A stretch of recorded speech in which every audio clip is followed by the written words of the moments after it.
orayı burada belli mi diş sur belli mi? Hemen şu gördüğümüz duvar. Arka duvar diş sur mu? Arka duvarın hemen dibinde. Şimdi devam ediyor. İleride tam görünüyordu zaten. Tamam, ileride bir yer tam üzerine duruyordu ama o biraz... Onu gördüm o şey. O tarafta da Şu an onları şimdi yeniden şeyde kullanmamız lazım bizim. Restorasyonda kullanmamız. Onları hepsi forma altına alıyoruz.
Arkadaşlar bizim amacımız surun dışından kesintisiz olarak insanların yürüyerek seyahat etmesini arzu ediyoruz.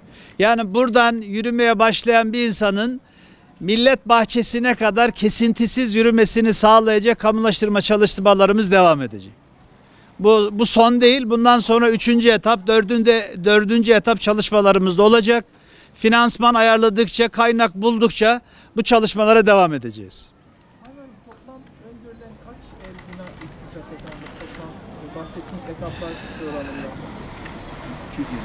220 ev şu anda planladığımız ama finansman buldukça arkadaşlar burası 1. zon. Daha 2. zonumuz var. Hemen benim solumda duran 2. zonda da almamız gereken bölgeler var. Ama biz şu anda önceliğimiz surlara bitişik olarak yapılmış ve surlara zarar veren, görüyorsunuz arkadaşlar, surların taşları sökülerek burada evlerin bir kısmı inşa edilmiş zaman içerisinde.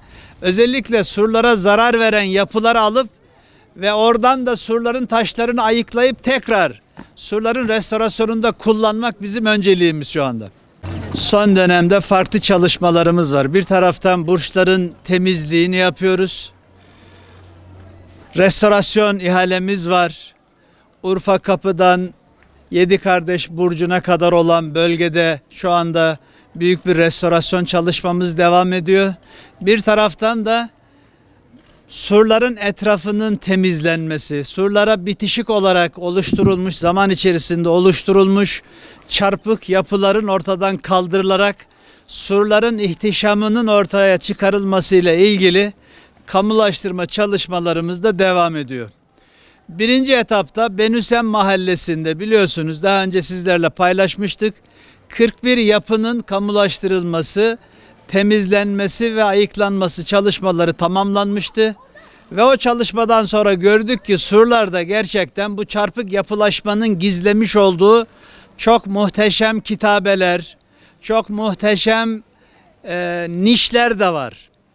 Binalar alındıktan sonra surların ihtişamı ortaya çıkmıştı. Şimdi bulunduğumuz mahallede ikinci etap kamulaştırma çalışmalarımıza başladık.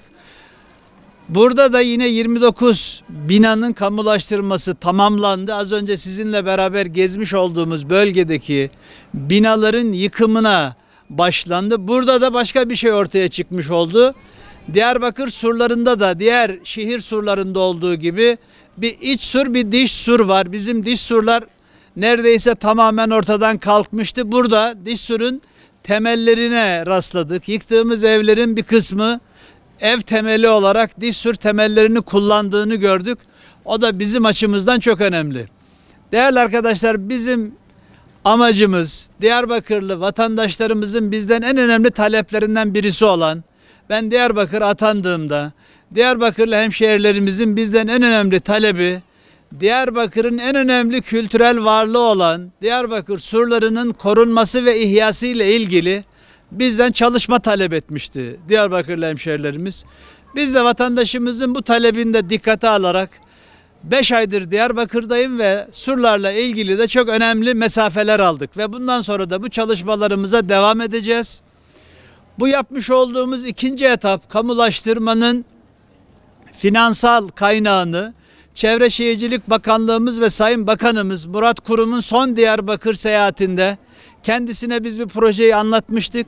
Sağ olsun bu kamulaştırmanın giderini, finansmanını Sayın Bakanımız karşıladı. Ben Diyarbakır halkı adına Sayın Bakanımıza, Çevre Şehircilik Bakanlığımıza çok teşekkür ediyorum. İnşallah imkanımız çerçevesinde bu bölgenin tamamının kamulaştırılarak boşaltılması ve Diyarbakır surlarının ihtişamının ortaya çıkmasını arzu ediyoruz. İşte görüyorsunuz, evlerin arka duvarı surlara yapışık olarak burada evler inşa edilmiş zaman içerisinde. Ama şimdi inşallah bunları hem temizleyip daha sonra da surlarla ilgili restorasyon çalışmalarımızı tamamladığımızda bu kadim mirasımız, UNESCO Dünya Miras Listesi'nde bulunan bu insanlığın ortak miras değeri olan bu yapıyı inşallah gelecek nesillere sağlıklı bir şekilde taşımış olacağız. Ben emeği geçen Büyükşehir Belediye'mizde çalışma arkadaşlarıma ve tekrar Çevre Şehircilik Bakanlığımıza ve Sayın Bakanımıza İlim Valisi olarak çok teşekkür ediyorum. Sizlere de çok teşekkür ediyorum. Gerçekten basınımız Diyarbakır'ın surlarının korunması ve ihyası konusunda her zaman bize yardımcı oldu. Bizim yanımızda durdu. Sizlere de çok teşekkür ediyorum.